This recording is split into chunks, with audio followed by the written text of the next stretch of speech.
मध्ये विठ्ठल पाटलांनी आयोजित केली। या कार्यक्रमाला एकनाथ शिंदे साहेब येणार होते, परंतु ते श्रीनगरला आहेत। आता कदाचित आता पोहोचले असतील किंवा पोहोचायचे असतील। दुसरे आमच्या महाराष्ट्राचे ज्येष्ठ मंत्री माझे नेते छगनरावजी भुजबळ साहेब,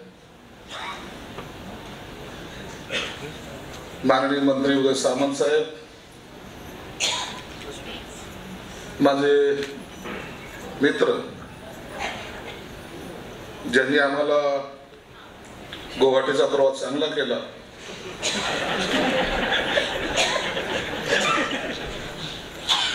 असे आमचे शहाजी बापू, प्रकाशअण्णा आवाडे, व्यासपीठावरील सर्वच मान्यवर,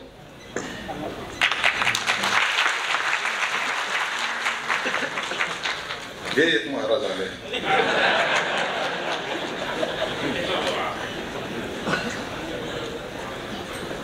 खरं तर इतक्या वेळापासून मी या ठिकाणी बसलोय, प्रत्येकाचे चेहरे पाहतोय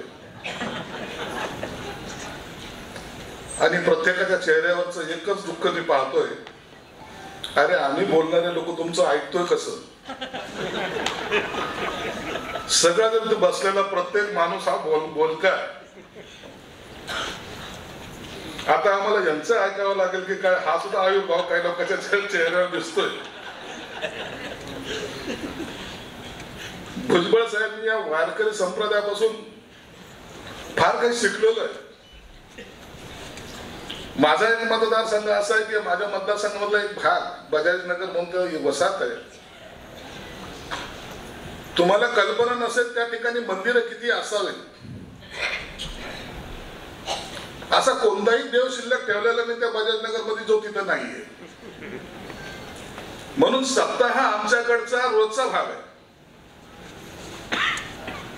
इतके 365 दिवस काही ना काही सप्ताह तिथं चालू असतो। आणि मी पण असा हुशार माणूस आहे की तो सप्ताहाला जसं जमेल बरोबर हजेरी लावतो। गेल्याबरोबर जो कीर्तनकार असतो त्याचे पहिले पाया धरून टाकतो।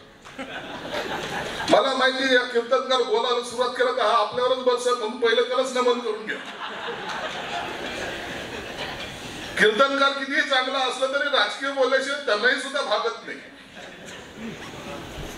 विठ्ठलाचं जरी नाम स्मरण करत असताना तो ऑटोमॅटिकली कुठेतरी आपल्या या राजकीय जीवनात बोलतो, आणि बोलल्याशिवाय पूर्ण कीर्तन कधी पूर्ण होत नाही।